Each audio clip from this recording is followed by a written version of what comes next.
a guy that was formerly on the Cosby Show. His name is Geoffrey Owens. And I don't know if y'all remember him, but he went viral years ago. And he went viral because he had a regular job at Trader Joe's.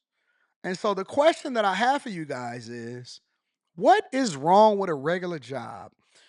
How did we become so haughty and homeless at the same time? Y'all, two H's. How did we become so haughty and homeless at the same time to where we are criticizing people, whether you had some visibility or not, for being homeless? I seen a TikTok of Sadat X. Some of y'all may not be familiar, but I'm of a certain age, so I'm familiar with Sadat X. Sadat X is a former rapper. And I believe he was a nurse practitioner or something like that. And he had his scrubs on and stuff. And people were actually celebrating him for making a pivot and actually getting into a high paying area versus just leaning on the fact that he used to be a rapper. But I don't understand, man. I don't understand how we become so haughty and homeless. I just did a breakdown of homelessness in Washington and all across the United States of America and how it's up. But everybody is sitting there talking about you shouldn't get a regular job. I've personally been criticized for having a regular job. Shout out to DJ Ace. You know what's up. I've been criticized for having a regular job. That's crazy, ain't it? It's not good to just have a regular job. But anyways, this was him speaking about that time and how he's still struggling. And I think that the fact that they locked Cosby up and they removed all of that from TV probably stops people from getting them residual checks too. But let me see if I can fast forward it to it where he was talking about it specifically. Where's he at? Last night, right? Yandy and Eris performed when it's in theaters tomorrow. What will they? First of all, they're going to feel really good. There's a lot of music, there's dancing, there's a lot of fans that want to believe in Santa. Our brother Geoffrey Owens, Tommy Davidson's in the movie. Tommy Davidson. Shout out to Tommy. I love Tommy Davidson. I agree, Eric D. We did an interview with him. Oh my cool. gosh, Good. I love Tommy. He's wonderful in this film. Absolutely. Joaquin Mahala's also produced by our girl Yandy. She's one of the producers on the movie.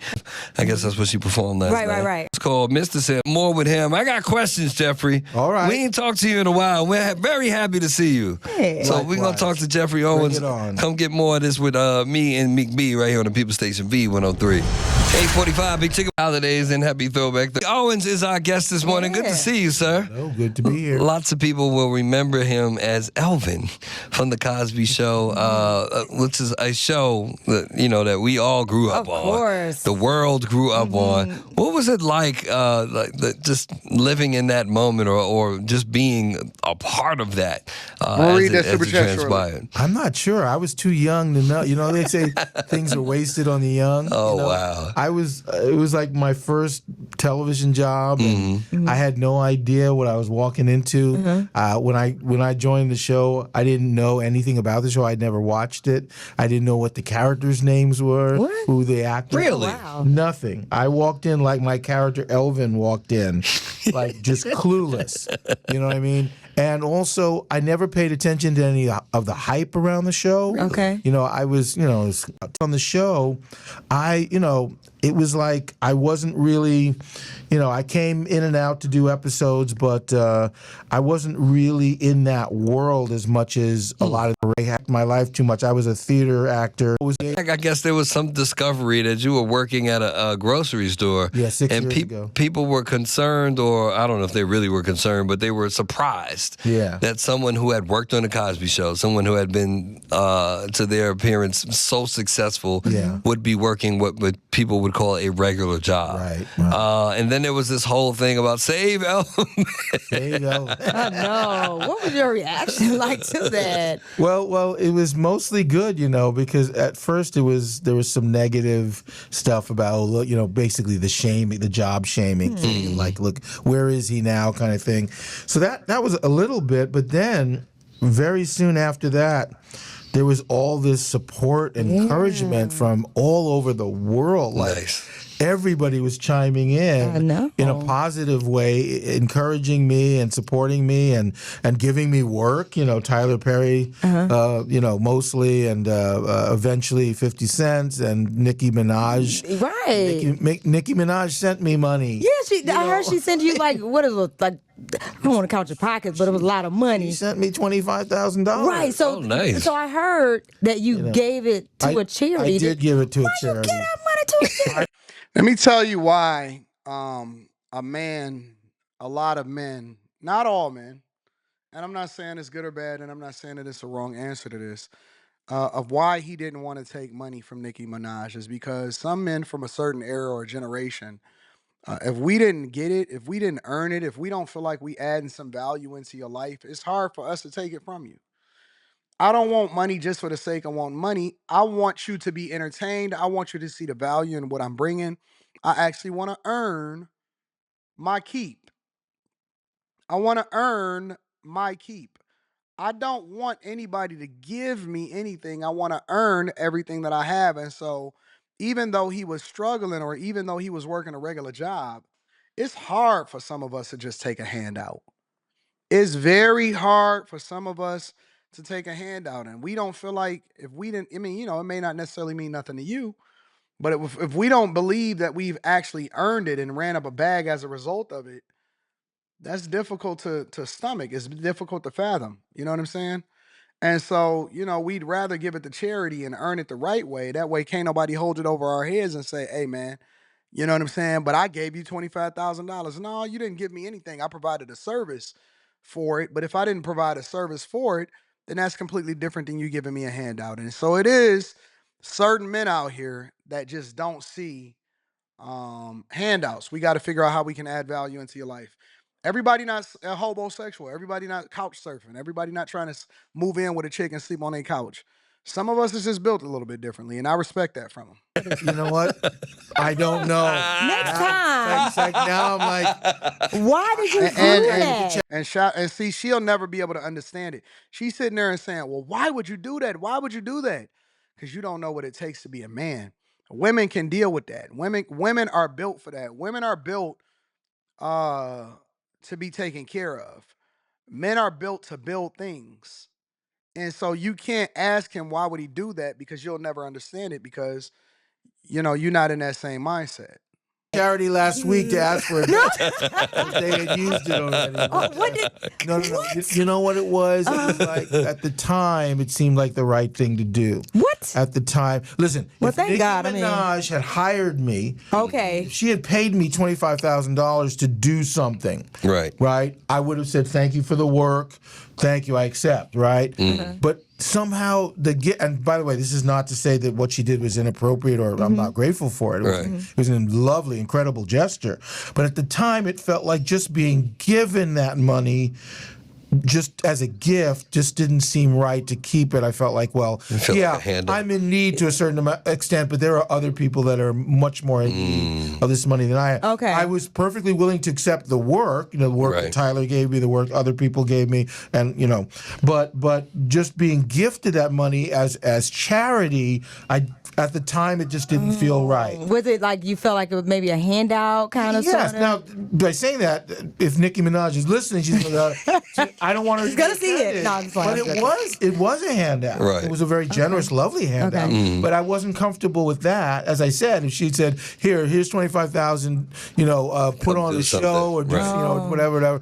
Yeah, thank you very much. But anyway, it was a weird time. It was a very strange time. Yeah, that's weird. For 2 weeks or more, I was like one of the most famous people in the world. Man, like I was trending. You like were crazy. trending like crazy. That was a Anywhere without being like I was used to that. Shout out to Molly. I love you. I appreciate you, baby. She says you add so much value to us daily. See, that's what I do. I try to add value into y'all, and I give out so much free game that hopefully people see the value that the conversations that we having. And I appreciate you. Thank you to Molly on Cash App. It's hard, man. It's hard for men to accept certain things. I don't know. A certain extent from being on And Cosby. trending ain't always a good thing either. So let's get that correct. Show years before, Right. but this was like nothing I'd ever experienced before. Everywhere I went, people recognized me. People said something to me, nice things, not good things. Right. Complimented me or encouraged me about We'll my read the work super chat shortly. and stuff like that. It was actually a really lovely thing that led to more work opportunities and stuff. Good for you. So yeah, it was it was good. Now, did you have to quit soon after you went viral? I quit Trader Joe's actually before the news hit. What is all of the giggling? I don't understand the interrupting. When people interview people, and it seemed like Tigger should know better. She keeps saying, yeah, and she keeps inserting herself. When you ask somebody a question, let them answer fully. When you ask them a question and they're tuning in for him, they want to see what he has to say. Stop giggling and interrupting and all. Look at this. Watch Tigger. Did Okay. you really? Yeah, I anticipate Joe's actually. Soon after you went viral? I quit Trader Joe's actually before What is all of that giggling? I don't get it. the news hit. Did Okay. you? Really? Shout out I to Fry. anticipate because it was when it first happened. It was strange because someone had been in the store taking pictures. That's what happened, right? That same person? Someone came in and took pictures of me, and I was like, well, now that this is breaking, Right. I'm not going to feel comfortable working in this store, wondering if this customer, wondering who's around with a camera, it's going to be just too Okay, weird. got you. I'm a very private person, I don't want to be doing my job thinking that every other person might be having a camera taking pictures. Right. Got you. So I quit. It wasn't like I quit knowing that I was going to be making a lot of money soon or anything. I just felt like I wasn't going to be able to handle that kind of scrutiny, that kind of attack on my privacy, basically. But see, look at God. Look at him. But Trader Joe's was a wonderful job. I got to give a shout out to those guys. It's a wonderful place to work. Nice. Okay. And in fact, to be honest, I've gone back there since. Oh, you all this have? happened. Yeah. Really? And basically, I asked for hours to work there again. Because let me make this clear to everyone listening. Even today, right now as we speak, I still struggle to make a living. Oh. I struggle every day to make my ends meet. So when he says that, let's put it in perspective. We're all human. Just because somebody went viral, just because somebody is visible, just because somebody got some clout at one time, just because somebody had made a bunch of money at one time, it does not mean that they're absolved from being able to earn a living. And as long as they're doing honest work, then you can't criticize them. And people make life decisions. I see these super rich people, these people that have made tens, if not hundreds of millions of dollars, saying that they got to go back to work because they can't afford to live no more. And yeah, we can have all of the conversation in the world about financial literacy and all of that stuff. Boy, if you got a bag today, you'd probably run out and buy a chain immediately. So you're not above it. You're not absolved from it. But even though I think that financial literacy is important, who's to say that he's not financially literate, but he just ain't made a whole lot of money in his life and in his career. And so, they keep saying, what a blessing that you quit. What, you think that he just so happened to get a bag from somewhere nowadays?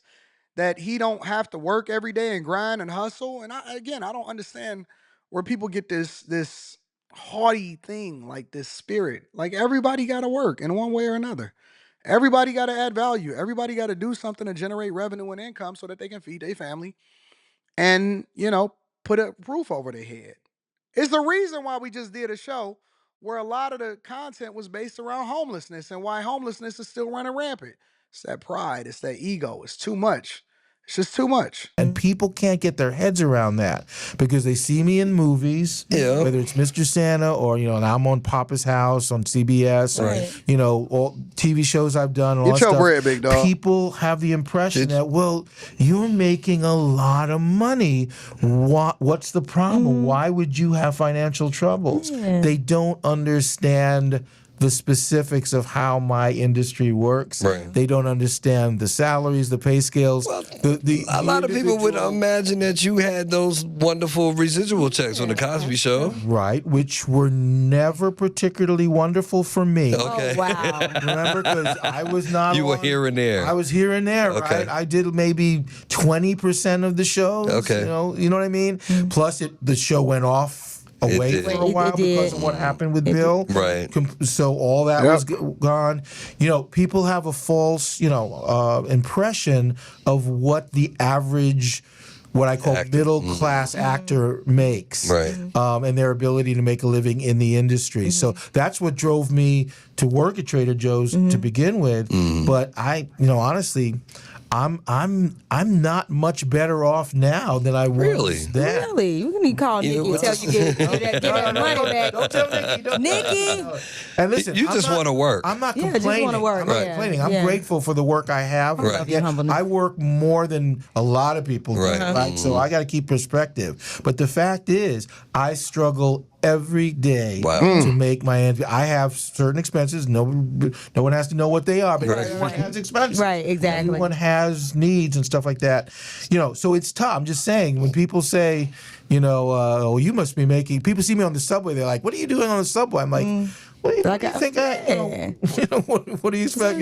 I ride the subway and the bus in New York all the time. I don't. Just I don't what have it is. A limo driver driving me around. And stuff What like advice that, did you have for your son? Because I'm my understanding he's an actor my as well. son is an actor now too. Well, I've given him a lot of advice that. I think we need to have more grace and empathy for people that are doing things the right way. If they didn't offend you, if they didn't do something wrong to you, if they didn't rob you, if they didn't take something out of your pocket, I don't really understand where the criticism comes from. I don't. I don't understand where the criticism comes from. Now, if you somebody like me, because see, Geoffrey Owens has never said anything to anybody and said, yo, I'm better than you, I'm the greatest of all time and stuff like that.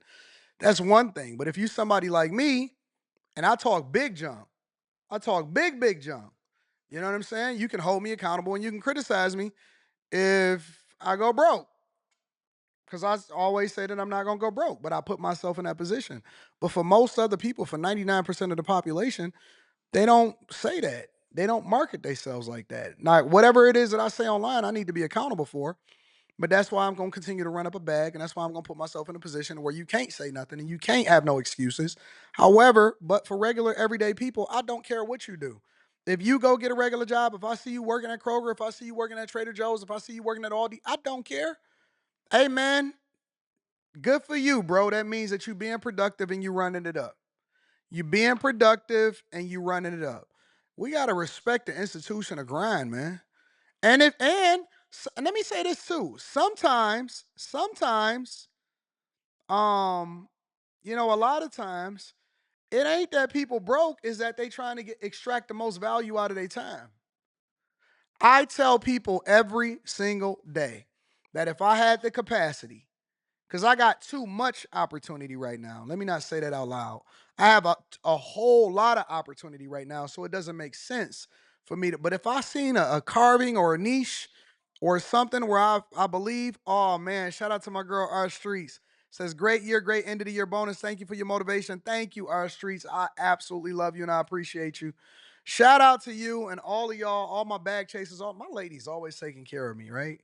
But if I had the capacity, if you don't think that I will be like, you know what? I did the math and I've been chilling and I don't care how much money I'm making. I feel like doing Uber Eats, or I feel like doing some DoorDash, or I feel like doing some Ubering. If you don't think that I would go and jump in the car and be Ubering people around, and then I would probably finesse that. I would probably turn it into a whole show. I would go and buy a camera with my Uber money or my Uber Eats money, and I would get a body cam, and then I would put one in my car, and then I would make it a whole series. And next thing you know, I got a whole new YouTube channel. Man, listen, don't think for 1 second that I'm above it. Don't think for 1 second that I'm above it. I talk it because as long as I got breath in my body, I'm going to go get it. And then there's no shortage of opportunity from it. And I'm going to run it up. I'm going to run it up. I am not about to sit here and waste my time. And I got so much respect for people that go out there every day and grind and get it. And also for people that want to do the extras so that they can have the extras and make sure that they take care of the people around them, all right? So I'm a hustler, man. I'm out to my core.